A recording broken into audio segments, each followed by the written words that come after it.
Okay, it's Flat Earth Clues Part 3, Mark Sargent's amazing introduction to the Flat Earth, just to convince everyone with his astounding research and knowledge.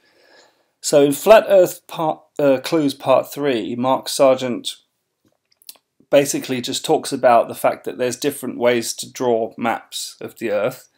Okay, there's different ways to project maps. That's just something that you can do. You can take a map and you can draw it in different ways, represent the data in different visualizations. Okay, so you can take what would be mapped onto the surface of a sphere, you can unwrap the sphere and you can project that into different types of maps. Okay, that's very interesting. It doesn't prove to me that the Earth's flat. Okay, and then he says, this is like the summary of the whole video. I can summarize it with just this few seconds of what he says here.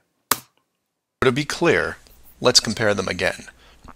The United Nations flag, the USGS official map of the Earth, and the Flat Earth model.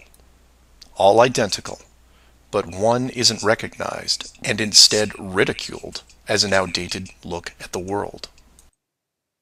And this is one... Well, I mean, basically all he's saying here is that there's different projection maps, right? And the one that the United Nations use looks like this AE map, azimuthal equidistant map, which apparently it was just also discovered by some guy ages ago, some Arabian dude 1,000 years ago, which is quite interesting that he came up with that map so long ago. I'm not sure if that's true, but if it is, it's pretty interesting. That's about the only thing that's sort of really interesting in this. He says that this guy, Al-Biruni, came up with that map a long time ago. But, you know, none of this proves anything. None of this proves that the world is flat. It's just a map, right? I don't know. I mean, it's quite like, for someone like me, I've actually been researching the flat Earth for about 3 or 4 years now. You know, I find this sort of moderately interesting.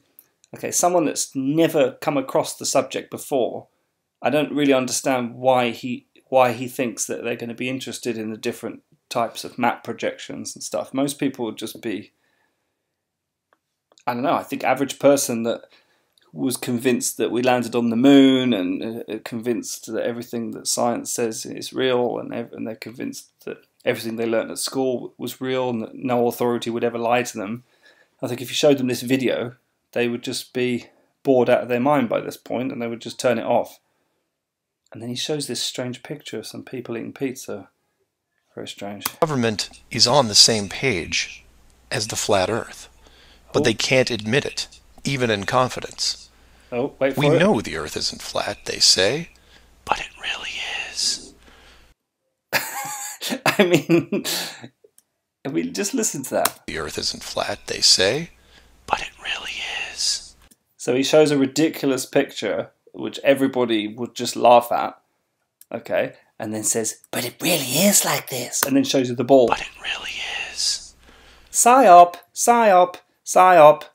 We know you use the same map as we do, but ours is just an image. And anyone who says differently is obviously crazy. It makes you wonder how long the USGS has been using that model as an official reference.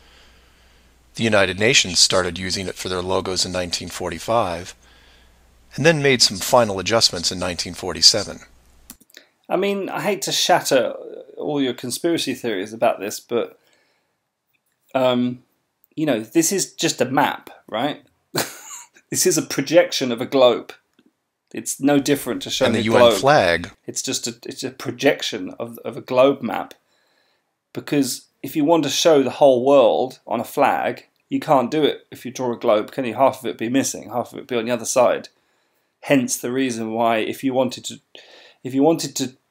make a flag and show a picture of all the countries in the world, then you would have to show it in this form, okay?